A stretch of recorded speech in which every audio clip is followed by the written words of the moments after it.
welcome. I'm Jeremy and today we're looking at the issue of controlling the work we do. I'm joined by Sharon from the Project Office. Hello. Rob, the BRM. Hi.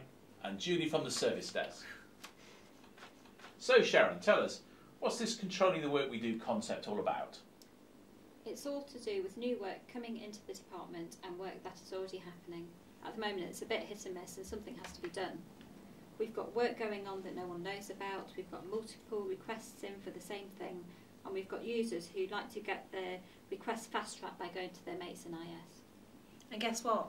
We don't know what the deadlines are, how much capacity we've got to do other things, and if someone's unavailable, we don't know what they should have been working on, what their deadline should have been, and we'll have users chasing us about stuff that they're expecting we will have completed. Rob, so has something got to be done? Well, yes, it's all about wanting to get a sensible hold on what the business is expecting us to deliver, and all about controlling the other ideas that come sneaking in. Seem to be like a quick job, but end up taking lots of time and effort. We need to be sure that we know what the priorities are and we're providing good value in the eyes of the rest of the business. Yeah, it's not as if the business think that we're worth the big budget that we get, is it? Exactly, and we're not seen as being proactive either. Are you lot not grown up enough to be able to judge for yourselves what you should or shouldn't be doing? Why do you need so much control? We simply need to be sure that what we're working on is resourced adequately and that we keep the business informed. More than anything, we need to start closing that back door. What do you mean by back door? That sounds a bit unsavoury. Users often like to continue their association with the IS staff that they've worked with before, and sometimes that leaves us in a difficult position because staff don't like to say no, and also they don't feel that they can. Rob, so who should they be speaking to? Well, there really should be only two ways in for this type of work. Tried and tested, contact the service desk route. You'll get the call to the BRM team, or via the regular meetings that the BRM team will have with their key stakeholders in the business. Failing that, I suppose if members of IS are still really popular, they can log the request themselves. That all sounds a bit convoluted to me. Your back door's still open, isn't it, Sharon? True. If we could have the big bang approach, then we would. But if we're all consistent in the message and educate our users together, we'll get the hang of it eventually and start going to the right place first time.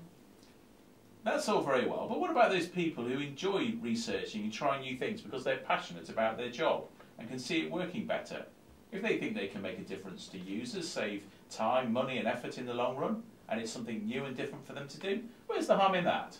Well, have you not been listening, Jeremy?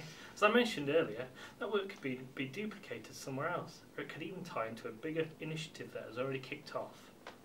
Or it could be something that no one else has thought about yet, and by going through a consistent process, getting approval, it could be resourced better, managed better, and even have a budget allocated, therefore guaranteeing its success.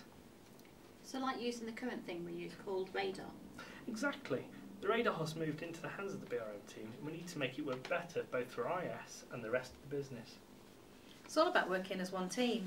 At the moment, the service desk is often exposed because it doesn't know who's working on what. When things go wrong or when users ask for an update, we don't know who to call.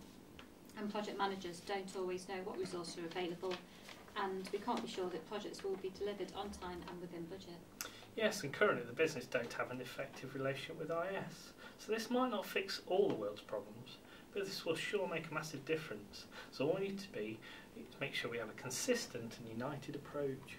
So by adopting this approach, we all get to work on the right things, no one gets put in an awkward position of having to say no, the business knows what IS capabilities are, and IS staff know where they stand, and work actually gets finished. Sounds like a great plan. You lot should consider running for government. Thanks for your time and good night.